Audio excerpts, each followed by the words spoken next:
Assalamualaikum warahmatullahi wabarakatuh. Oke, anak-anak, hari ini kita kembali lagi akan belajar tema 5A sub 1 pembelajaran 6 ya. Ini adalah pembelajaran akhir ya. Oke, hari ini kita akan mempelajari yaitu 1. Menentukan ide pokok dari bacaan. 2. Kemudian menyebutkan organ gerak pada hewan vertebrata dan invertebrata beserta perbedaannya juga. Dan ketiga, kita juga akan membuat gambar ilustrasi ya. Silakan kalian simak video berikut ini dengan seksama ya. Pembelajaran yang lalu kita sudah membahas langkah-langkah dalam mengembangkan ide pokok, yaitu menentukan ide pokok dari paragraf yang akan dibuat, kemudian membuat sebuah kalimat berisi ide pokok, mengembangkan kalimat yang berisi ide pokok tersebut menjadi beberapa kalimat, kemudian menyusun kalimat-kalimat tersebut menjadi paragraf yang padu. Nah, yuk kita amati gambar di bawah ini. Di sini ada Pak Rudi dan Edo ya. Kelihatannya mereka sedang bersih-bersih ya.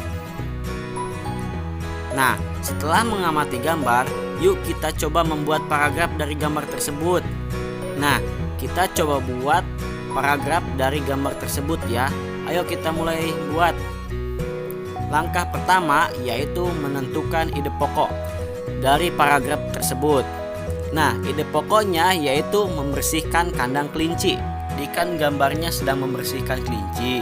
Jadi ide pokok yang kita ambil adalah membersihkan kandang kelinci.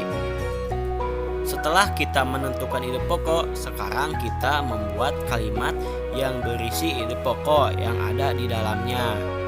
Kalimat yang berisi ide pokok di sini adalah: pada suatu sore, Edo dan Pak Rudi membersihkan kandang kelinci bersama-sama. Ini adalah kalimat berisi ide pokok. Kalimat yang berisi ide pokok ini disebut juga dengan kalimat utama atau kalimat pokok. Setelah kita membuat kalimat, sekarang kita mengembangkan kalimat yang berisi ide pokok tersebut. Nah, kalimat ini nanti kita akan kembangkan menjadi beberapa kalimat. Kita buat kalimat-kalimat pengembangan dari kalimat ide pokok yang tadi. Nah, pengembangan kalimat yang tadi adalah: 1. Pak Rudi memberikan Edo sarung tangan agar tangannya tidak kotor. Dan yang kedua yaitu setelah menggunakan sarung tangan, Edo mulai membantu Pak Rudi. Ketiga, Edo memasukkan sisa makanan kelinci ke keranjang. Keempat, kotoran kelinci-kelinci tersebut pun tak lupa disapu. Dan kelima, kandang kelinci harus dibersihkan untuk menjaga kesehatan kelinci. Pengembangan kalimat ini disebut dengan kalimat pengembang atau kalimat penjelas. Nah, baru yang keempat yaitu menyusun kalimat menjadi paragraf yang padu. Kita akan menyusun dari pengembangan kalimat yang tadi, kemudian disatukan dengan kalimat yang dari ide pokok. Nah, untuk yang warna merah ini adalah kalimat yang kita ambil dari ide pokok. Kemudian yang warna hitam itu kita ambil dari pengembangan. Mari kita bacakan.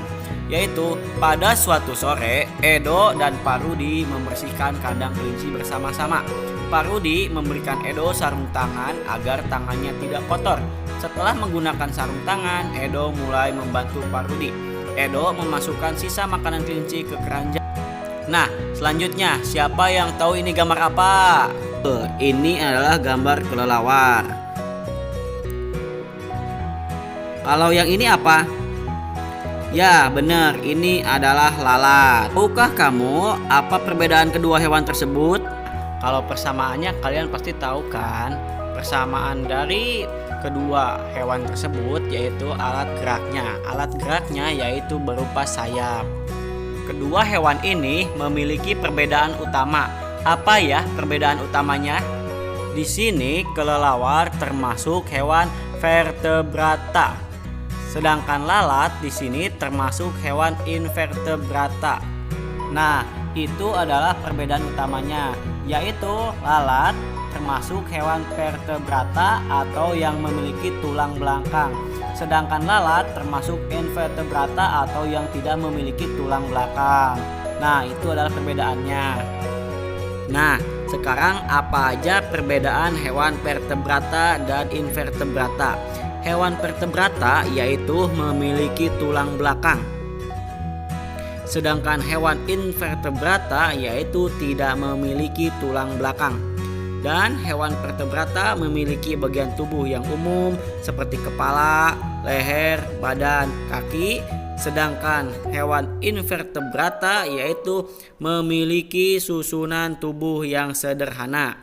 Kemudian hewan vertebrata yaitu memiliki alat pencernaan yang memanjang dari mulut sampai ke pembuangan.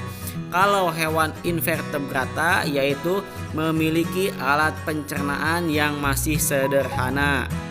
Nah, jadi ada 3 perbedaan umum hewan vertebrata dan hewan invertebrata ya. Nah, lihat di sini ada kelelawar dan juga ada lalat ya. Kalian pasti sudah tahu kan perbedaan kelelawar dan lalat? Kalau kelelawar itu memiliki tulang belakang, sedangkan kalau lalat itu tidak memiliki tulang belakang. Nah, sekarang apa sih yang disebut dengan tulang belakang? Nah, ini adalah kerangka kelelawar ya. Lihat di sini, ini yang Bapak tunjukkan dari atas ke bawah ini yang disebut dengan tulang belakang ya, tulang belakangnya kelelawar. Sedangkan untuk lalat itu tidak memiliki tulang belakang ya.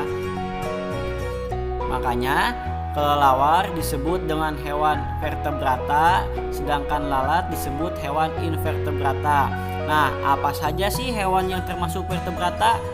Banyak, contohnya seperti sapi, kambing, kemudian ada kucing, kelinci, dan lain-lain. Sedangkan untuk hewan invertebrata, contohnya seperti lalat, kemudian ada cacing, kemudian ada keong, siput, ada juga ubur-ubur, dan masih banyak lagi yang lainnya. Nah, sekarang kita masuk ke membuat gambar ilustrasi. Apa saja sih yang harus dipersiapkan dalam membuat gambar ilustrasi? Yang pertama, kita harus menentukan tema. Tema harus sesuai dengan teks yang akan diilustrasikan.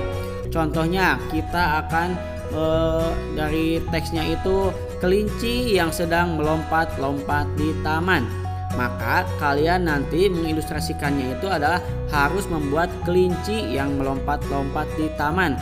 Jangan sampai kalian mengilustrasikannya itu adalah kelinci yang berada di tengah hutan ataupun kelinci yang berada di mall-mall ya. Itu jangan sampai ya. Kemudian setelah kalian mengilustrasikan dan menentukan tema, yaitu kalian harus membuat gambar ya.